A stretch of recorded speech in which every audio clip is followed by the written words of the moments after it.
바울이 2차 선교 여행을 급하게 마무리하고 돌아간 이유는 하나님과 바울 자신 둘만의 개인적인 약속 때문이었습니다. 그러니까 서원이죠. 서원 때문에 바울은 급하게 2차 선교를 마무리 짓고 돌아갑니다. 바울이 한 이 약속은 비공개적이고 또 비공식적인 지극히 개인적이고 은밀한 바울과 하나님만의 약속이죠. 그리고 바울은 이 약속을 완수하기 위해서 급히 돌아가게 됩니다. 이 주장 외에는 다른 해석이 힘듭니다. 바울이 보여준 행동을 성경이 기록하고 있지 않습니까? 특별한, 굉장히 특이한 행동이 나오잖아요. 갱그레에서 머리를 깎았다. 서원 때문에 그렇게 했다. 그리고 예루살렘에 올라갔다. 그리고 바로 내려와서 안디옥 교회로 갔다. 그러니까 이런 바울의 행동을 볼 때에 서원 이외에는 다른 이유가 성경에는 나오지 않습니다.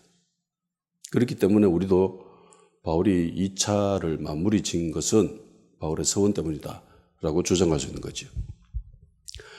누가는 바울이 머리를 깎았다라는 것은 기록하고 있지만 이것이 서원 때문에 그렇게 했다라고는 이야기하지만 그 서원의 내용이 무엇인지는 기록하지 않습니다.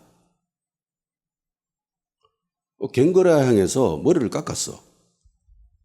근데 왜 깎았는지, 서원 때문에 그렇다고 하는데 그 내용이 뭔지는 이야기하지 않습니다. 두 가지 경우가 있을 수 있죠.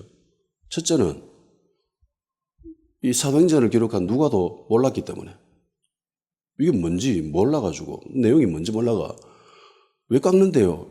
서원 때문에 깎았어. 그런데 그 내용을 몰라. 구체적인. 그래서 기록하지 않았을 경우가 있죠. 또 두 번째 경우가 있습니다. 이거는 서원의 내용은 알았지만 그 서원의 내용이 지극히 개인적인 것이었기 때문에 굳이 성경에는 기록할 가치가 없다라고 판단해서 기록하지 않았을 것이다 라는 이유가 있을 수 있습니다.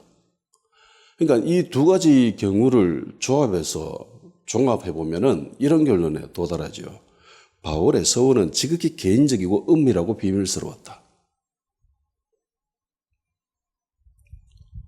이게 서원이라고 하는 것은 이런 거예요. 공개적으로 떠벌려서는 안 됩니다. 은밀해야 됩니다. 그러니까 성경에 보면은, 그러니까 하나님의 자녀가 된 한 신앙인이 신앙생활을 할 때에 이런 모습들이 다 보인다는 겁니다. 공개적으로 드러내놓고 신앙생활을 하는 부분들이 있죠. 우리가 예배를 드리는 거, 신앙생활 할 때에 반드시 그리스도인이 되려고 하면은 신앙 고백을 해야 됩니다. 마음으로만 믿어서는 인정받지 못하지요. 제대로 된 그리스도인이라. 반드시 공개적으로 자신의 입을 열어서 신앙 고백을 해야 합니다. 그리고 세례도 마찬가지죠. 침례나 세례나 이런 것들도 은밀하게 하지 않지요. 공개적으로 합니다. 공식적으로 합니다. 은밀하게 한다. 이건 뭔가 문제 있는 거예요. 그 이단의 확률이 높습니다. 아니, 이단이죠. 성찬도 그렇죠. 이것도 공개적으로 합니다. 모든 사람들이 보는 앞에서 공식적으로 그렇게 합니다. 공동체 생활을 하면서 서로 격려하고 위로하고 그리고 자신의 믿음을 드러내는 것, 세상에서 빛과 소금의 역할을 감당하기 위해서 선한 일을 하는 이런 것들도 어느 정도는 공개적이어야 할 필요성이 있지요. 이런 류의 신앙적인 부분들은 비공개적이나 은밀하거나 이렇게 해서는 안 되는 그런 성질을 가지고 있는 신앙 요소들입니다. 동시에 신앙에 있어서 어떤 파트들에서는요, 정반대의 성질을 가지지요. 주님이 이 부분에 있어서 제자들에게 특별히 요청할 때가 있죠. 야, 기도는 골방에서 해. 대놓고 사람들 다 보는 대로에서 하지 말고 은밀하게 골방에서 기도해라. 뭐 구제 같은 그런 것도 야, 오른손한테 왼손 모르게 해라. 은밀하게 해라. 그런 것들을 굉장히 강조하십니다. 구제와 같은 그런 부분들이 있어서. 그러니까 신앙 생활을 하는데 개인적으로 신앙 성장하는 데 있어서 필요한 부분들, 뭐 성경 읽는 것, 기도하는 것, 그리고 여러 기타 신앙 서적들을 읽는 것, 이런 것들은 굳이 공개적으로 할 필요가 없다. 오히려 공개적으로 하면은 위험하다라고 하시죠. 예.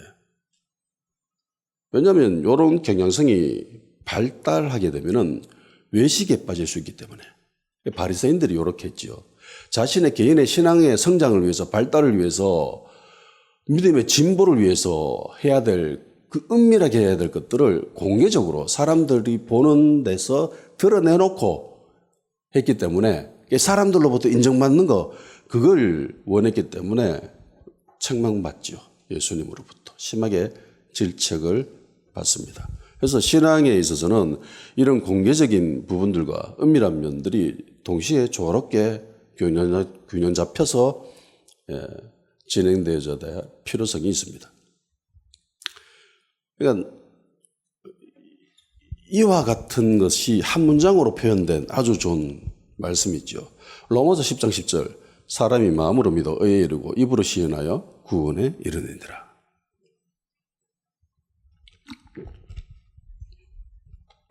하나님의 자녀가 되는 데는 두 가지 조건이 있다고 합니다. 첫째는 마음으로 믿어야 된다. 그리고 하나는 입으로 시인해야 된다. 이 두 가지 모두 충족이 되어야 됩니다. 어떤 사람들은 마음으로 믿는데 입으로 고백은 안 해요. 뭐 내성적이든 부끄러워서든 사람들 보는 앞에서 어떻게 입을 열어서 내 믿음을 표현합니까? 아유 쪽팔려요. 아유 부끄러워요. 이러면서 이야기하지 않는, 말하지 않는 사람들이 있습니다. 옳지 못한 행동입니다. 절대로 그렇게 해서는 안 됩니다. 반드시 자신의 입을 열어서 예수님을 향한 신앙을 고백해야 됩니다. 예수님이 나의 주인이십니다. 나는 죄인입니다. 나의 구원자는 예수님밖에 없습니다. 라고. 그러니까 찬양이라고 하는 것들도 이런 요소들이 포함되어 있는 겁니다. 일종의 신앙 고백인 거예요. 그러니까 입을 열어서 크게 찬양을 불러야 됩니다. 마음으로 찬양을 해서는 절대로 안 된다. 그런 것은 찬양이라고 할 수 없다. 반대 경우도 마찬가지죠. 입으로 아무리 신앙 고백하고 믿음 있다고 사람들에게 이야기하고 공개적으로 그렇게 말한다 할지라도 마음으로는 안 믿어. 그러면 그 사람은 그리스도인이라고 할 수 없죠. 제가 지난번에도 몇 번 소개했는데 예전에 신대원에 다닐 때에 교수님이 자기가 직접 경험했던 일이랍니다. 그러니까 한 권사님이 계셨는데 뭐 새벽 기도 할 때마다 제일 먼저 나와가지고 목사님 목마르시다고 물그릇 늘 떠다 놓고 하루도 안 빠지고 그렇게 하셨대요. 근데 마지막에 돌아가실 때에 그 권사님이 믿지 않는 사람이었습니다. 병문안하러 오신 목사님을 향해서 온갖 저주를 다 퍼부으면서 욕을 하더랍니다. 내가 왜 그렇게 했는 줄 알아? 내가 다른 사람들보다 뛰어나게 보이려고 자랑하기 위해서 내가 그렇게 했다 이러면서. 그러니까 그 사람이 그런 행동은 하고 있었지만 사람들 앞에서 믿음 좋다 뭐 그렇게 많은 사람들도 인정은 받았지만 실제로 그 사람은 안 믿은 사람이죠. 믿지 않은 사람입니다. 믿지 않고 자기가 좋은 사람이다. 자기가 뛰어난 사람이다. 자기가 능력이 있는 사람이라는 것을 과시하기 위해서 그런 행동, 그런 말들을 하고 지냈던 거죠. 두 가지 다 충족이 돼야 됩니다. 마음은 아무도 모르죠. 다른 사람은 절대로 그 사람의 마음을 알 수 없는 것이 진리입니다. 나 저 사람 마음 잘 알지. 거짓입니다. 왜냐하면은 그 당사자도 자기의 마음을 잘 모를 때가 많잖아요. 노래도 있지 않습니까? 내가 왜 이러는지 몰라. 지도 모르고 그렇게 행동을 한대. 지 맘 지도 몰라. 근데 다른 사람이 어떻게 알아? 모르는 거예요. 오직 하나님만 아십니다.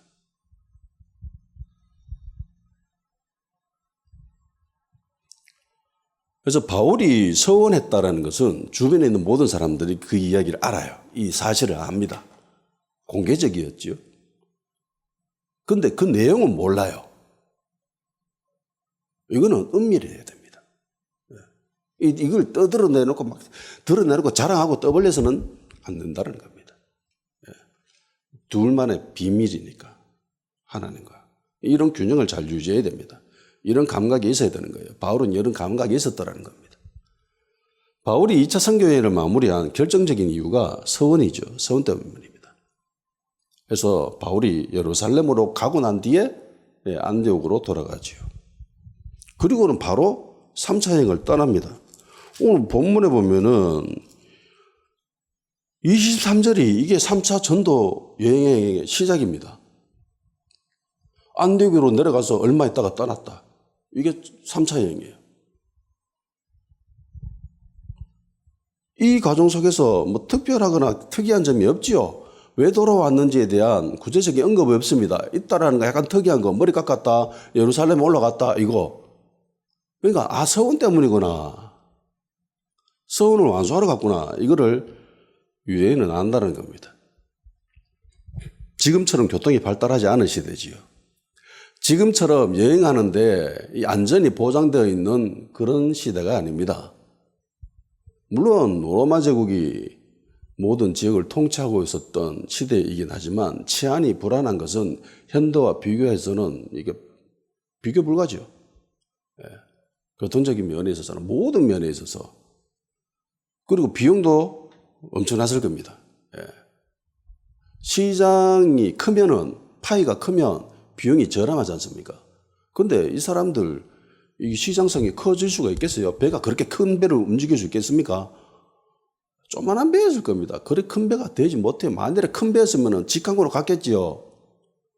근데 직항으로 갈 수 있는 그런 수준이 아닌 거죠. 그래서 겨우 아드리아를 건너고 겨우 이렇게 해가지고 해안가로 이렇게 지나가는 겁니다. 그래서 비용이 비싸죠. 바울의 이 개인적인 서원의 완수를 위해서 그 많은 시간과 경비와 에너지를 들이면서 돌아가는 겁니다. 하나님과 약속을 이루기 위해서 먼 길을 떠난 거죠. 서원이 완성되고 난 뒤에 곧 바로 3차 여행을 떠납니다. 그러니까 이전에 1차 여행과 2차 여행 그리고 지금 3차를 떠나는 바울의 모습을 보면은 좀 달라요. 1, 2차는 일행이 있었습니다. 같이 동행하는 선교팀이 있었죠.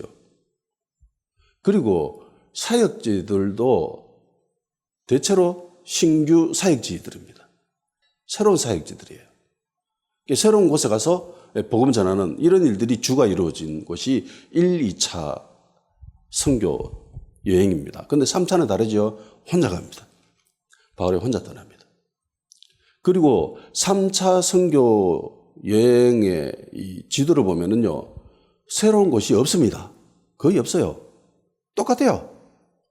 이전에 돌아갔던, 그러니까 2차 선교 여행지를 다시 한번 훑어가는 겁니다. 물론, 새로 세워진 교회는 있습니다. 에베소 교회와 드로아 교회입니다. 이건 새로 세워졌습니다. 근데 새롭게 간 곳은 아니죠. 드로아는 환상을 본 곳입니다. 드로아에서 환상 보고 바로 건너가 버리죠. 배 타고. 여기서 복음 전하고 뭐 교회 세우고 이런 일은 안 합니다. 그리고 에베소도 돌아오는 길에 배 타고 잠시 들린 거죠. 그 전에 그쪽으로 한번 갈라 했는데 성령이 막아가지고 아시아로 못 가게 하셔가지고 소아시아 지역으로 못 가게 하셔가지고 그리고 할 수 없이 위쪽으로 올라갔잖아요. 들어오러 갔습니다.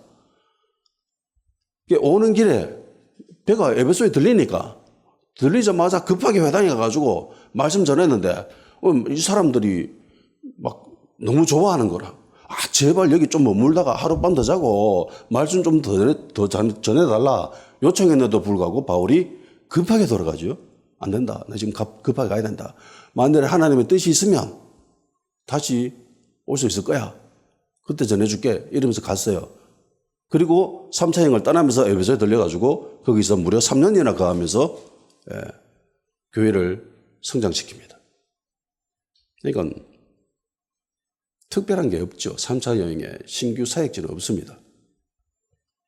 완전히 새롭게 들렸던 지역은 없죠. 그러니까 그럴 거면은 왜 굳이 배 타고 예루살렘 왔다가 다시 걸어가는데 고린도 갔다가 이전처럼 다시 육로로 이렇게 지금 지나왔던 길로 되돌아오면 되잖아. 이전에 2차 때 했던 것처럼 그런 식으로 하면 되잖아. 근데 그렇게 안 하고 급하게 예루살렘으로 가버립니다. 만일이죠. 바울이 2차 선교 여행을 마무리 짓고 안디옥으로 돌아왔어요. 그러면 3차 선교 여행이라면 모름지기 신규 사역지로 가야 되는 게 정상이지 않습니까? 1, 2차 때 했던 것처럼 로마로 간다든가 로마로 가고 싶어 했으니까 나중에 3차 여행 떠나가지고 바울이 로마서를 기록하거든요. 나 들려야 된다. 꼭 가고 싶다 이러면서 3차 로마로 가면 되지 않습니까? 아니면 북아프리카에 있는 알렉산드리아로 가도 되잖아요. 거기에 유대인들이 정말 많이 살고 있었거든요. 제2의 도시입니다. 로마 제국에. 사람들도 많고 그리고 똑똑한 사람들도 정말 많고 70인역 성경을 그 알렉산드리아에서 기록했습니다. 거기에 정말 큰 대도서관이 있었고 바울 입장에서 자기하고 수준이 맞죠. 그쪽으로 가서 전도해도 되는데 왜 굳이 2차 갔던 길을 똑같이 되돌아갔을까?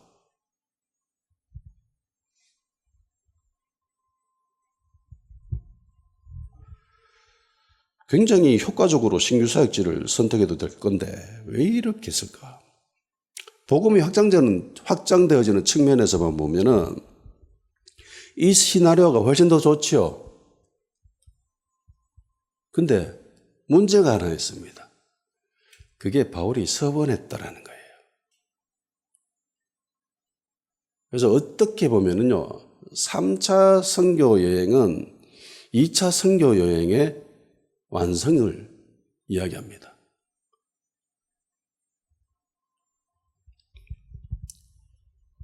바울은 자신의 한 서원이 완성되는 게 이게 매우 중요하다고 생각했습니다. 그래서 새로운 선교지로 떠나는 것도 좋지만 하나님과 약속이 더 우선시되고 그리고 2차 선교 여행에서 바울의 모습을 봐도 알지만 지나갔다가 다시 되돌아가잖아요. 그래서 다시 한번 점검합니다. 점검할 필요가 있다. 이러면서 3차 여행을 떠나는 거지요. 바울이 서원한 내용이 무엇인지 구체적으로 성경에는 기록하지 않습니다. 알 수가 없습니다. 어쨌든 은밀하게 뭔가를 하나님과 약속을 했다라는 것은 알 수 있지요. 그러면 이 서원이라고 하는 것은 어떤 특징이 있을까요? 서원이란 도대체 뭘까? 어떤 사람이 서원을 할까? 본문에 나와 있는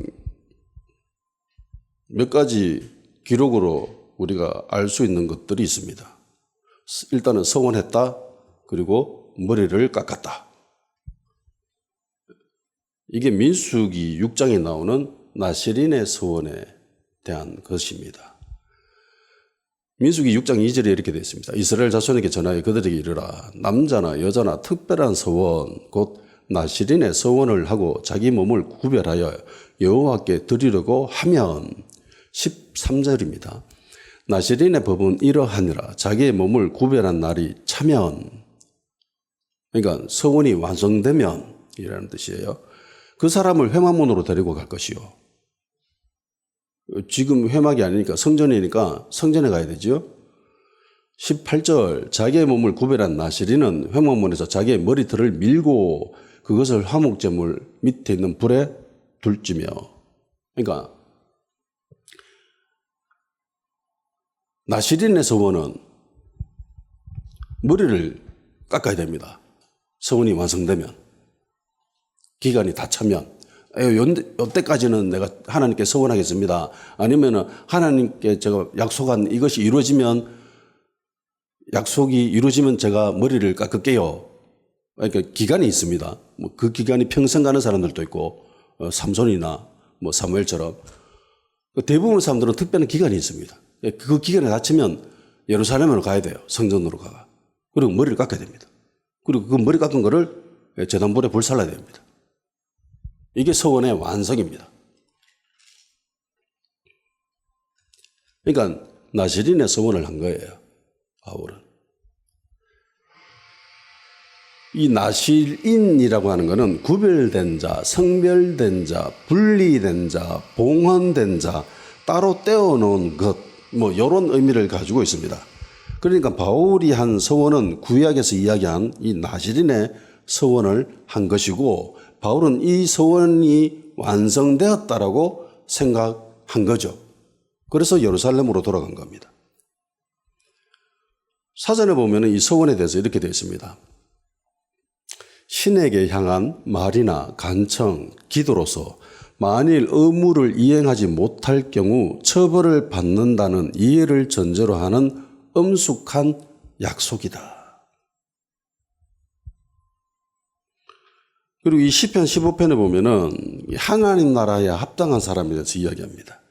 주님의 장막에 머물면서 주의 거룩한 성산에 거하는 자가 어떤 자인지 쭉 기록하고 있는데 그 중에 하나가 그의 마음에 서원한 것은 해로울지라도 변하지 아니하며 반드시 이행하는 자가 하나님 나라에 합당한 자다. 그러니까 서원한 것이 아무리 그 어렵고 힘들고 해가 된다 할지라도 그걸 반드시 이행하는 자여야 한다. 하나님과 약속했으면 반드시 지켜야 돼. 라는 거죠. 서원이라고 하는 하나님과 나와 하는 은밀한 약속 맹세이며 그 맹세에 반드시 어떤 대가 지불이라는 것들이 비용이라는 것들이 포함되어 있습니다. 그래서 이거를 반드시 지켜야 한다라는 그런 이미지가 들어있는 거죠. 대표적인 사건이 사사 입다지요. 사사 입다와 그 외동딸, 무남동녀 외동딸에 관한 이야기입니다. 사사기 11장이 나오죠. 성경 전체를 보더라도 이 사건은 매우 충격적인 이야기입니다.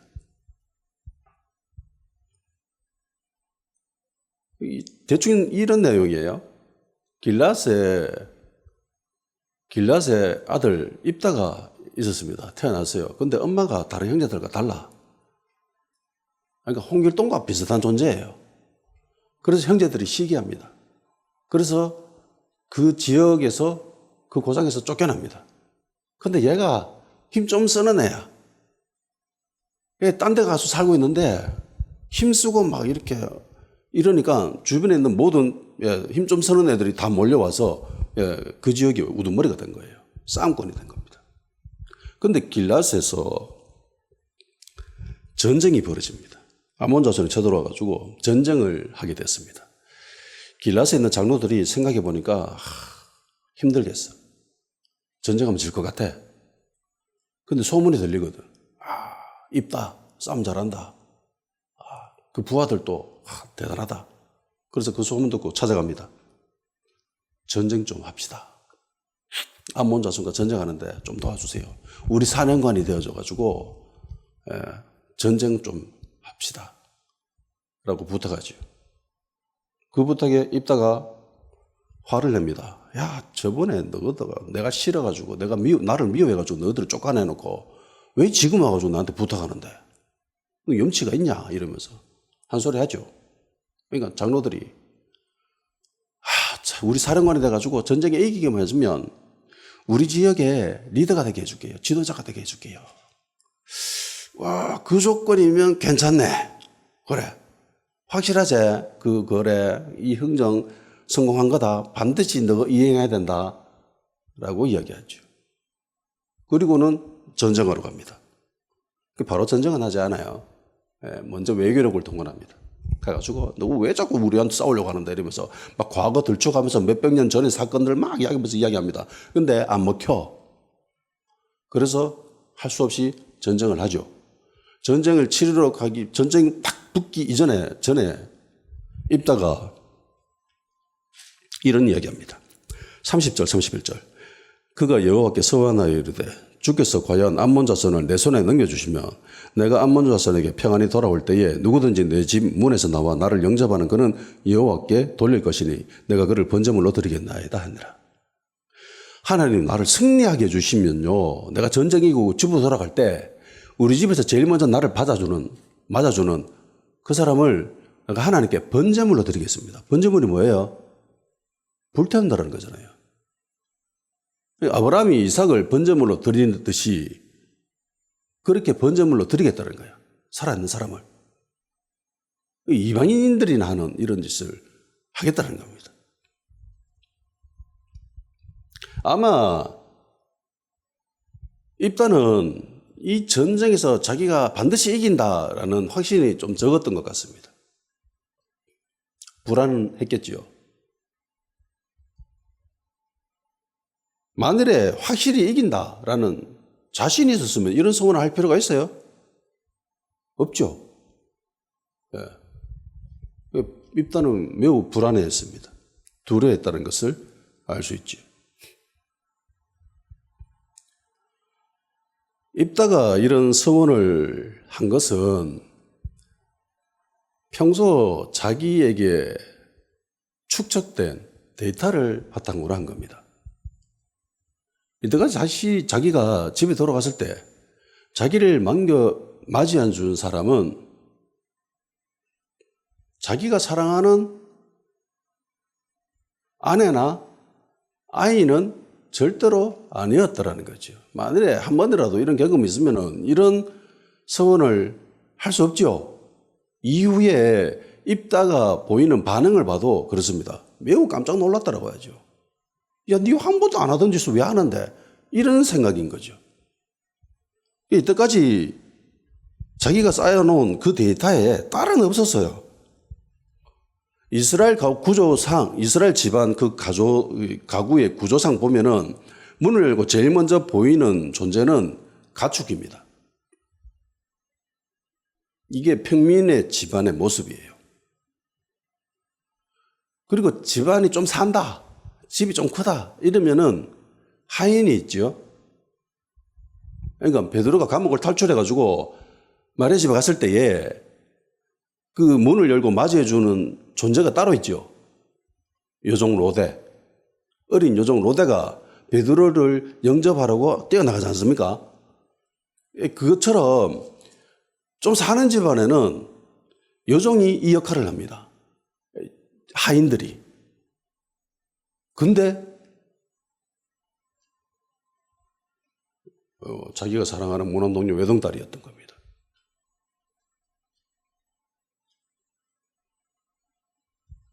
그리고 많이 좀 잘 산다 이러면은 문지기가 따로 있죠. 성전에 문지기가 있듯이 저택일 경우에는 문지기가 따로 있습니다. 그러니까 입다가 그 지역에서 우두머리로 지내고 있었습니다. 물론 뭐 좀 불량배 같은 그런 사람들과 함께 있었지만 어찌됐든 좀 사는 집안이죠.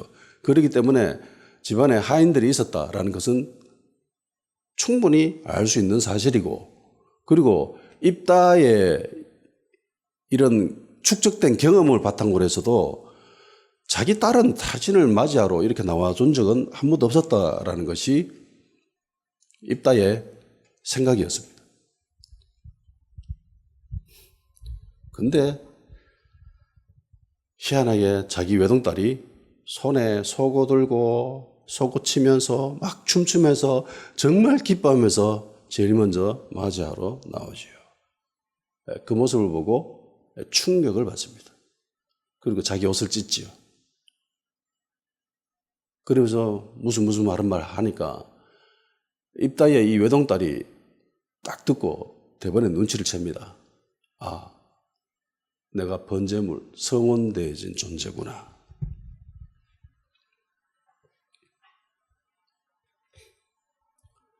그러면서 아버지, 하나님께 성원한 것은 반드시 지켜야 하는 거잖아요. 이러면서 오히려 딸이 이런 이야기를 합니다. 그리고 한 가지 조건을 내놓죠. 이것만은 좀 들어주십시오. 그러면 제가 번제물로 하나님께 드려질게요. 2달의 시간을, 말미를 주십시오. 2달 동안 내 친구들과 함께 산에 가가지고 마음껏 슬피 울고 처녀로 죽게 된 것을, 이거를 너무나 안타깝고 슬프기 때문에 내 친구들과 함께 슬피 울고 그리고 돌아와서 하나님께 드려질게요 라고 이야기합니다. 그리고 실제로 번제물로 드려집니다. 그래서 이 이야기로 통해서 서원한 것은 반드시 지켜야 되는구나 라는 사실들을 독자들에게 각인시키죠. 사무엘서 보면은 한나가 등장합니다. 사무엘서 바로 제일 처음에 등장하는 존재가 주인공이 한나죠. 어떻게 보면은 불치병이죠. 임신 못하는. 아무리 해도 어떻게 해도 임신이 안 되는 그런 불치병에 있었습니다. 그래서 하나님께 간절히 기도하면서 서원합니다. 10장 11절. 한나가 마음이 괴로워서 여호와께 기도하고 통곡하고 서원하여 이르되 만군의 여호와여, 만일 주의 여종의 고통을 돌보시고 나를 기억하사 주의 여종을 잊지 아니하시고 주의 여종의 아들을 주시면 내가 그를 평생에 그를 여호와께 드리고 삭도를 그의 머리에 대지 아니하겠나이다. 이렇게 서원을 합니다. 그리고 하나님의 은혜로 임신하게 되죠. 사내 아이를 낳게 됩니다. 사무엘이죠. 그리고 젖을 떼고 난 이후에 그 아이를 하나님 집에 드립니다. 그리고 평생 이 아이는 하나님 집에서 하나님을 섬기는 주의 일꾼이 되지요. 젖을 뗀 아이가 보통 3세에서 길어봐도 5세 요 정도입니다. 3, 4, 5살 요때 얼마나 이뻐요, 애들. 근데 젖대고 나서는 바로 보내버리죠. 아이의 엄마 입장에서 이게 얼마나 고통입니까? 그것도 임신 불가한 여인이 기적적으로 아이를 낳았어. 특별히 더 이쁠 거잖아요. 근데 이걸 하나님께 드린다? 완전히 자기 품에 품는 것이 아니라, 제가 엄마가 아니기 때문에 이 고통을 그렇게 자세히는 세밀하게는 알 수 없지만 엄청 힘들 것이다라는 것은 대충 짐작이 됩니다. 근데 한나의 서원으로도 우리는 충분히 알 수 있죠. 서원한 거 반드시 지켜야 되는구나.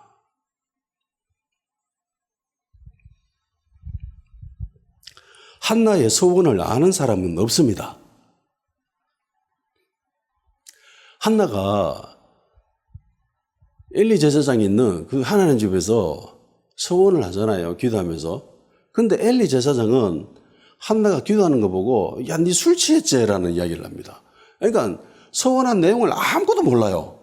그 누구도.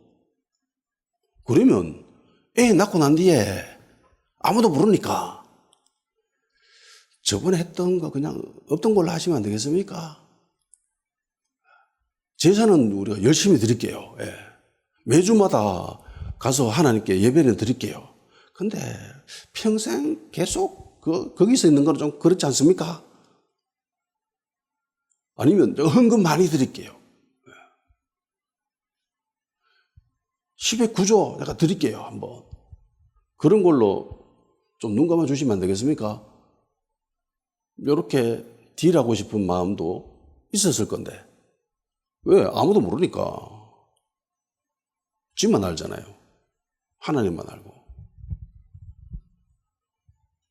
그럼에도 불구하고 한나는 이 약속을 지킵니다.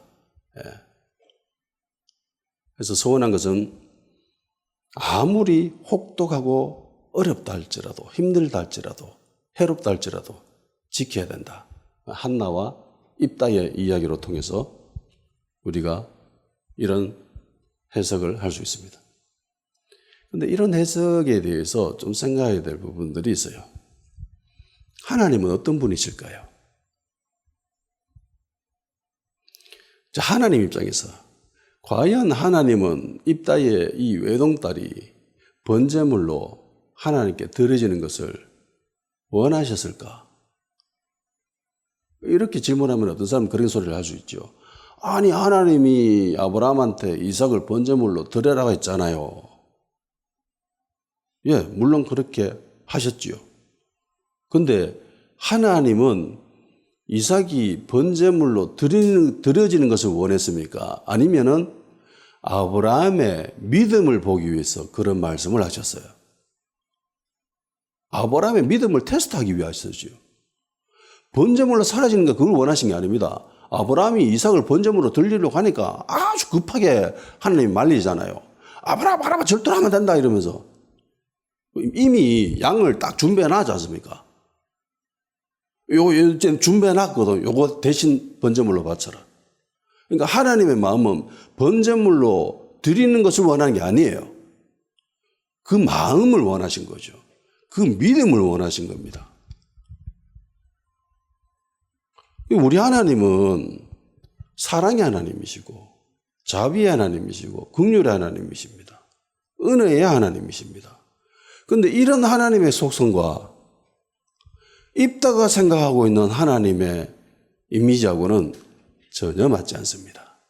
그러니까 입다가 생각하고 있는 하나님의 이미지는 이방신들과 똑같아요. 이방신들은 실제로 바치잖아요. 자기 아이를. 살아있는 사람을 번제물로 바칩니다. 그런데 하나님은 그러신 분이 아니거든. 그런 신이 아니거든. 그런데 입다는 그 하나님을, 우리의 하나님을, 사랑이 많고 긍휼이 많고 자비가 많은 은혜가 풍성한 그 하나님을 이방신들과 똑같이 여긴 거예요. 그러면서 거래를 하는 거죠. 거래를 합니다. 그러니까 입다가 한 이 서원의 내용은, 약속은 이 자체가 비성경적입니다.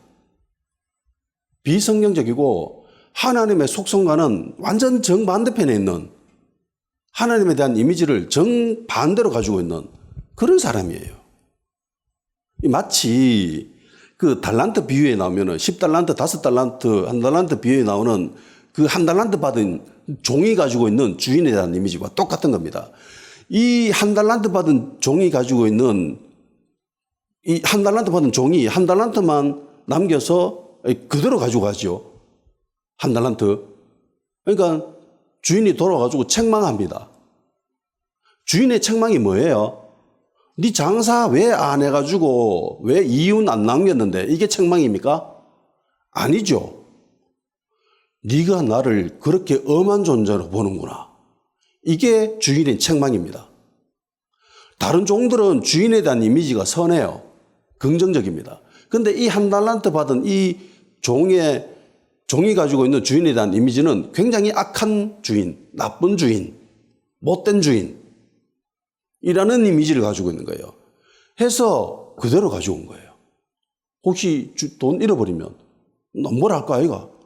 혼낼까 아이가? 그대로 가져갔어요. 그러니까 하나님이라는 존재는 사랑이시고 은혜로우시고 자비가 많으신 그런 분이신데 입다는 그런 분으로 인식하고 있지 않다라는 거죠. 그러니까 기본적으로 이 서원이라고 하는 거는요, 하나님을 향한 감사와 사랑의 표시입니다. 하나님이 나에게 베푸르신 은혜가 너무 크기 때문에, 감사하기 때문에 거기에서 반응되어진 자연스러운 자원하는 마음에서 우러나오는 약속, 맹세가 서원입니다. 대표적으로 야곱이 한 서원이 이렇습니다. 야곱이 장자권을 획득합니다. 어떻게 획득하냐면은 사기쳐서, 그리고 자기 에서에게 거래를 하지요. 장자권 넘기면 죽 줄게. 어때? 거래했나? 딜할까? 이래가지고 보라 이래가지고 결국은 아버지한테 거짓말 쳐가지고, 거짓말도 모자라가지고 막 분장까지 해가지고, 물론 엄마가 주도했지만은 어떤 자기가 거기에 동조해서 하잖아요. 그래서 대사기극을 펼쳐서 획득합니다. 그리고 이 사실을 에서가 알게 되죠. 그리고 에서가 야곱을 죽이려고 눈이 뻘겋게 타올라서 찾아다닙니다. 이 말을 엄마가 듣습니다. 에서가 야곱을 잡아 죽이려고 한다. 그래서 야곱을 붙잡아가지고 자기 오빠한테 보내버리죠. 바단 아람에 있는 라단은 그러니까 야곱의 외삼촌이죠. 라단에게 가라. 그쪽하고 도망쳐 있어라. 걸리면 네 죽는다. 이러면서. 그래서 급하게 도망칩니다. 가는 길에 베개 베고 돌베개 베고 자지요. 근데 꿈속에서 하나님이 나타나십니다. 그리고 잠에서 깬 야곱이 서원합니다. 창세기 28장 20절에서 22절, 야곱이 서원하여 이르되 하나님이 나와 함께 계셔서 내가 가는 이 길에서 나를 지키시고 먹을 떡과 입을 옷을 주시어 내가 평안히 아버지 집으로 돌아오게 하시면 여호와께서 나의 하나님이 되실 것이요 내가 기둥으로 세운 이 돌이 하나님의 집이 될 것이요 하나님께서 내게 주신 모든 것에서 10분의 1을 내가 반드시 하나님께 드리겠나이다 하였더라. 여기서 서원을 합니다. 하나님 나를 평안하게 돌아오게 해주시면 하나님이 나의 하나님이 될 것이고, 그리고 이 돌이 하나님의 집이 될 것입니다. 이거 베델이지요. 예. 잠자고 있었던 그 지역이 베델이 됩니다. 그리고 자기가 가진 모든 재산의 11조를 하나님께 드리겠습니다 라고 서원을 합니다.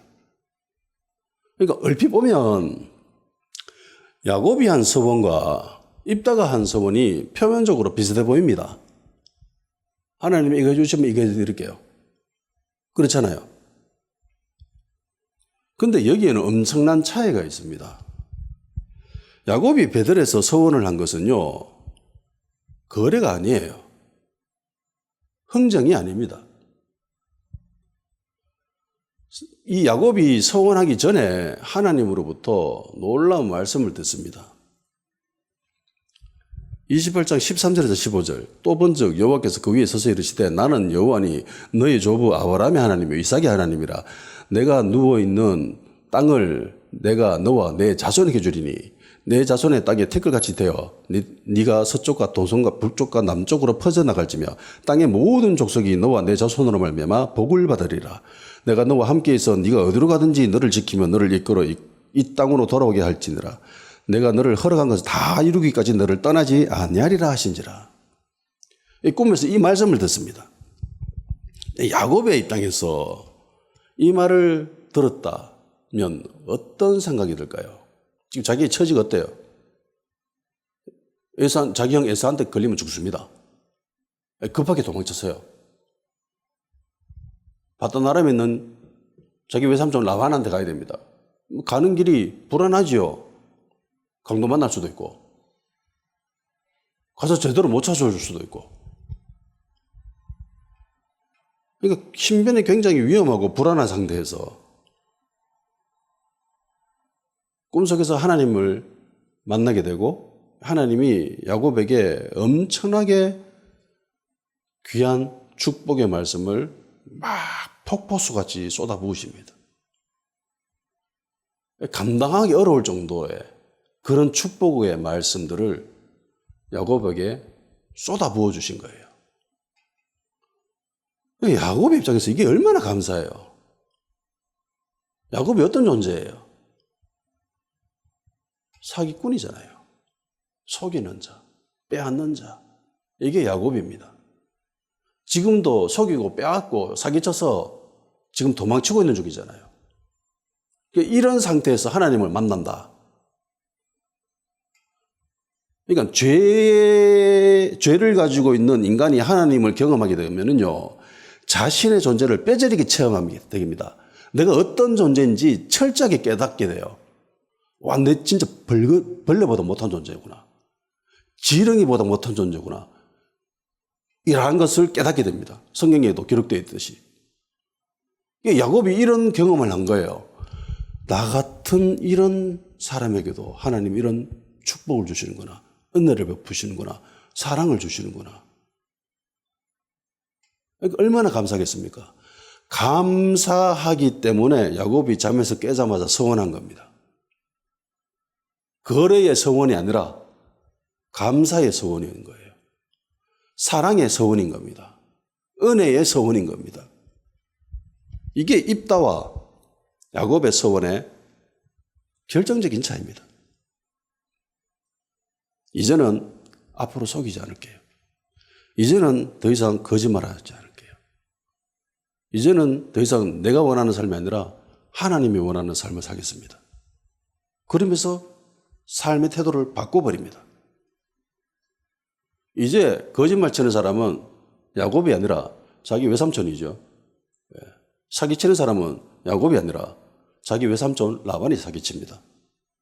그런데 똑같이 거짓말 치고 사기칩니까? 야곱이? 안 하죠. 베델에서 하나님을 경험하고 태도가 바뀐 거예요. 삶의 방향이 바뀐 겁니다. 하나님이 원하시는 삶을 살겠습니다.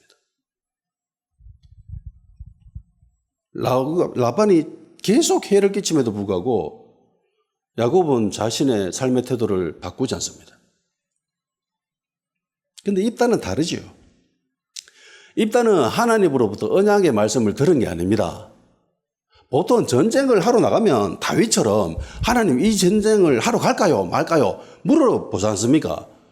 대부분 이스라엘 지도자들의 모습이 그래요. 하나님 치러 갈까요 말까요? 주님 하나님 우리 손에 맡기시겠습니까? 아닙니까? 라고 물어라도 봅니다. 그런데 입다는 물어보지도 않지요. 일단 먼저 전쟁합니다.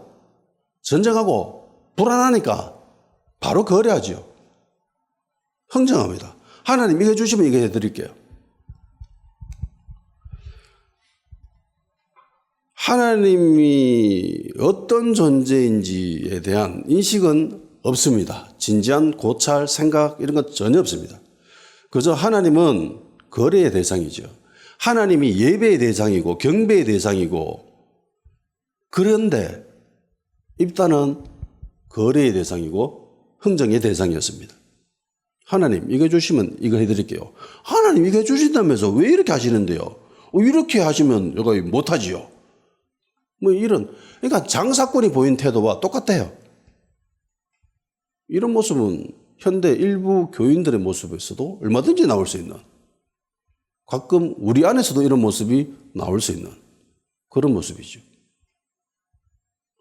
자신의 성공과 출세를 위해서 하나님은 거래의 대상입니다. 흥정의 대상입니다.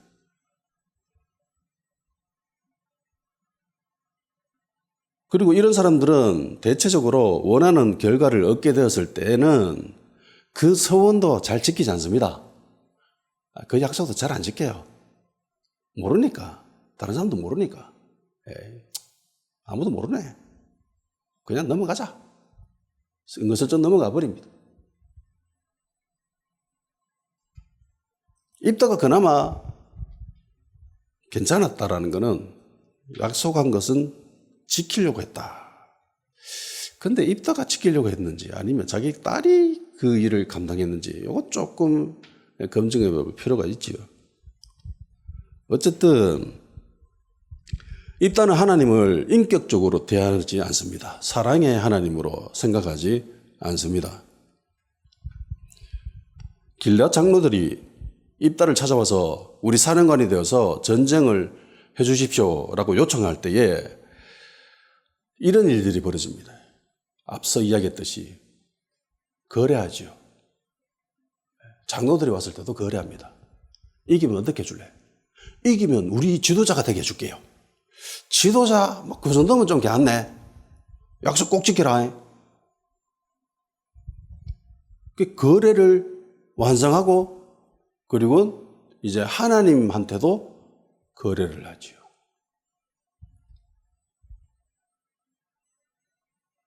하나님 승리하게 해주시면 번제물로 드릴게요.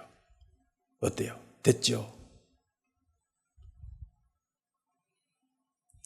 입다는 하나님이 좋아서 하나님을 사랑해서 찾아간 것이 아니라 거래하기 위해서 하나님을 찾아갔습니다.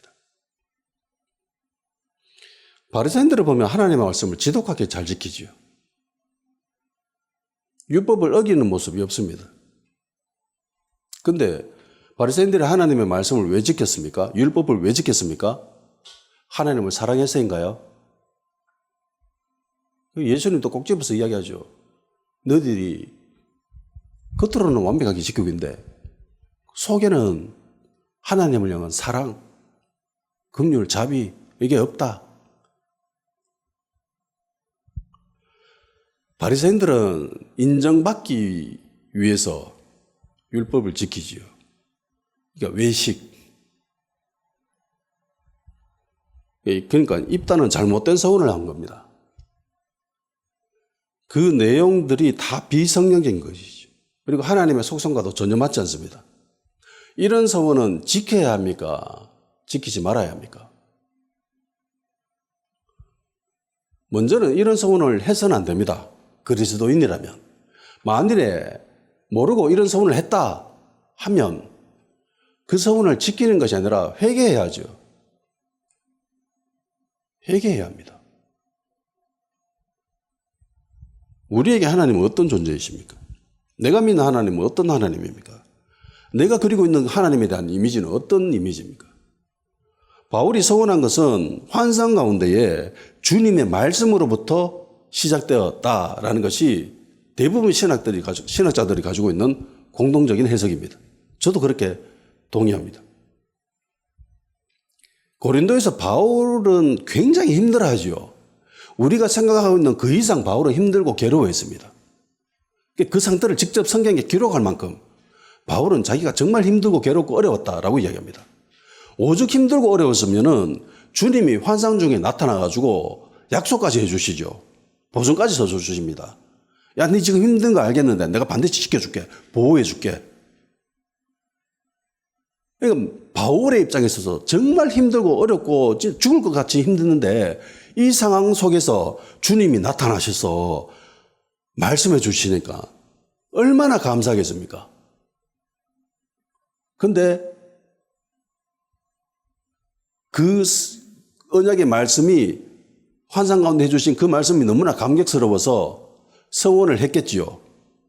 야곱이 한 것처럼 은밀하기 때문에 기록하지는 않았습니다. 근데 그 서원이 마무리되죠. 완성이 됩니다. 아가야 총독으로 갈려고 옵니다. 그리고 대적이었던 유대인들이 쳐들어오죠. 법정으로 끌고 갑니다. 그런데 갈려가 이걸 기각시켜버리죠. 이거 재판을 꺼려도 못 된다. 이거 없던 일이다. 앞으로 다시는 이런 일로 가지고 오지 마라. 그러니까 이게 판례가 됐기 때문에 로마 제국의 공식적인 보호가 이루어지는 거예요. 합법적으로 전도할 수 있는 겁니다. 그러니까 바울의 서원이 완성되었죠. 완성되면 어떻게 해야 돼요? 머리를 깎고 예루살렘 성전에 가야죠. 근데 희한하죠. 원래 머리 깎는 거는 예루살렘에서 해야 됩니다. 성전에서. 회막문에서 머리를 깎으라고 했으니까. 근데 갱거라에서 머리 깎습니다. 이게 왜 그러냐면은 이게 나중에 이스라엘이 디아스포라 되지 않습니까? 북이스라엘 멸망하고 남유다가 멸망하고 쫙 흩어져 버립니다. 유대인들이. 그러면서 미시나라는 것이 생깁니다. 그러니까 구전 율법이에요. 입으로 내려오는 율법입니다. 이 미시나 전통에 의하면은 이방 땅에서 기거하고 있는 유대인들은 예외적으로 이방 땅에서 머리를 밀어도 된다.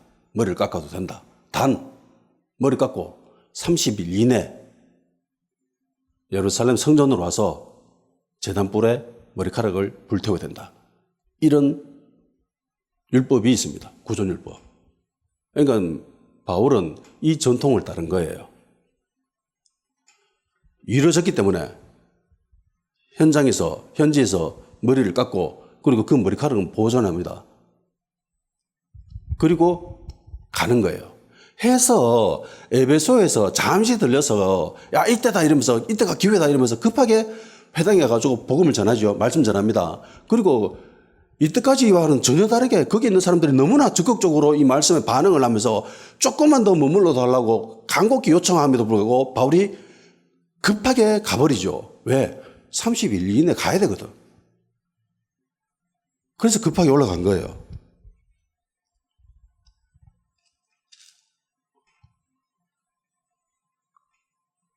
(2차) 전도 여행은 바울의 개인적인 소원을 완결하기 위해서 이렇게 버리겠습니다.